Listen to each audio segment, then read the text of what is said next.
Imagine that you're in a movie, and imagine the movie begins now, and you're the hero of the movie. Yeah. What would that guy do? Yeah. What would that guy do right now? Yeah. Because you are.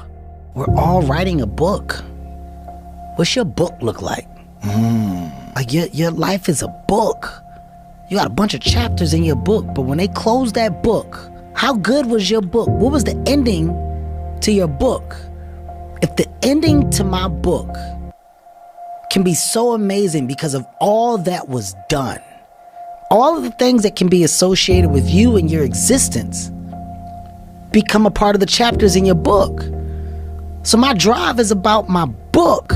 My favorite quote is that you can tell the size of a man by the size of his problems. If you can learn to embrace the things that are getting in your way, embrace the failures that are coming, those are just small bricks that are going to build your castle in life. Every time you fail, you must be grateful for it and see it as a part of that story that you're going to tell people one day on a podcast, on a yacht, on a boat, on a plane, or in a restaurant of how you became the man that you are. And if you don't have any of those stories, nobody will be interested in your story at all, and it'll mean nothing. So start to take pride in the negative things that happen to you, because those are the things that are going to make you the man that you're going to become. And if you can actually appreciate where you are and what you're doing, even if you're not doing what you want to be doing, you're going to look back on these days if you're successful in life, and you're going to look back on the days when you're kind of struggling, like, wow, I kind of finding my place in the world then. Those are exciting times. If you could be excited while also motivated, it'll help your life immeasurably. And I don't think it's going to steal from your drive and ambition. My true understanding is, all right, you got one life.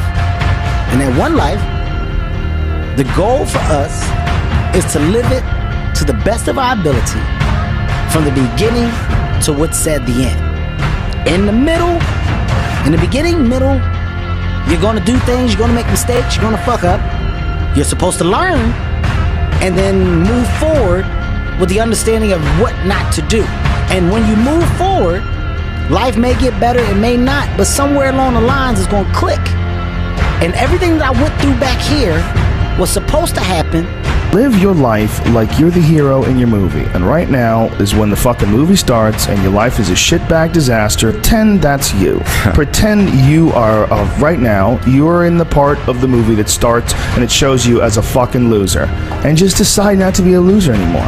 Live your life like there's a documentary crew following you around and you are analyzing your own behavior. Do what you would want to do so that your kids one day would look back at it and see that documentary and look on it with pride. Like, wow, my dad was a bad motherfucker. He really did what he had to do. Wow, my mom really got her shit together. I love a success story, but even more than a success story, I like a dude who fucks his life up and then gets it back together again story. I think you would give me everything you own in 25 years' time to be the age you are now and as healthy as you are right now.